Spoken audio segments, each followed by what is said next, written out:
Have y'all heard on this day in 1843, the first wagon train set out for Oregon with over 1,000 pioneers who packed so many iron skillets they had to leave their fancy furniture behind? Coming at you. Howdy, folks. On May the 22nd, 1843, a massive wagon train of about 1,000 pioneers gathered in Independence, Missouri to begin the very first major migration west on the Oregon Trail. Now, these brave souls faced 2,000 miles of rugged terrain, wild rivers, and unpredictable weather, all without GPS or air conditioning. What's fascinating is what these pioneers considered essential packing. Southern families wouldn't dream of leaving their cast iron cookware behind. Many wagons carried several heavy skillets, Dutch ovens, and griddles. Meanwhile, pianos, fancy wardrobes, and heirloom furniture often got abandoned along the trail. Pick up a good deal, I guess. Just goes to show that even back then, Southerners knew good cooking was more important than fancy sitting. Well, butter my biscuit and cry me a river. Today is National Maritime Day. That's right, May 22nd honors the contributions of the American Merchant Marine and has special significance for our Gulf Coast and Mississippi River states. Hey, did y'all know that the port of South Louisiana is actually the largest tonnage port in the Western Hemisphere? I do now. Or that nearly 30% of America's waterborne commerce travels on the mighty Mississippi. From Natchez to New Orleans, Southern River pilots have been guiding vessels through tricky waters since, before the Civil War.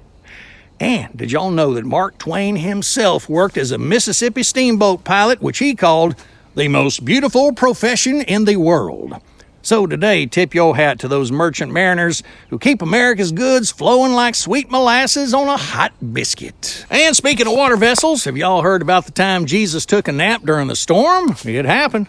The disciples were out fishing with Jesus when a furious squall kicked up, the kind that'd have any sensible southern fisherman racing for shore. Waves were crashing over the boat, water was filling up the deck, and where was Jesus all this time? He's taking himself a nap. The panicked disciples woke him up crying, "Teacher, don't you care if we drown?" Without even rubbing the sleep from his eyes, Jesus simply stood up and said, "Quiet, be still." He said it to the storm, and immediately the wind died down. Talk about power naps. The disciples were left asking, "Who's this man that even the wind and waves obey him?"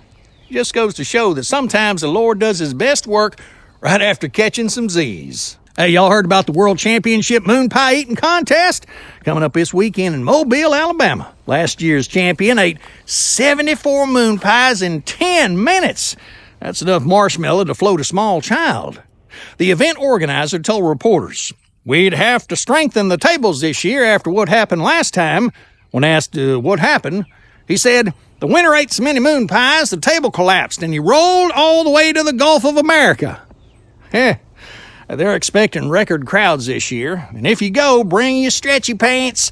As my Uncle Junior says, you ain't lived, boy, till you've seen a grown man cry tears of graham cracker crumbs.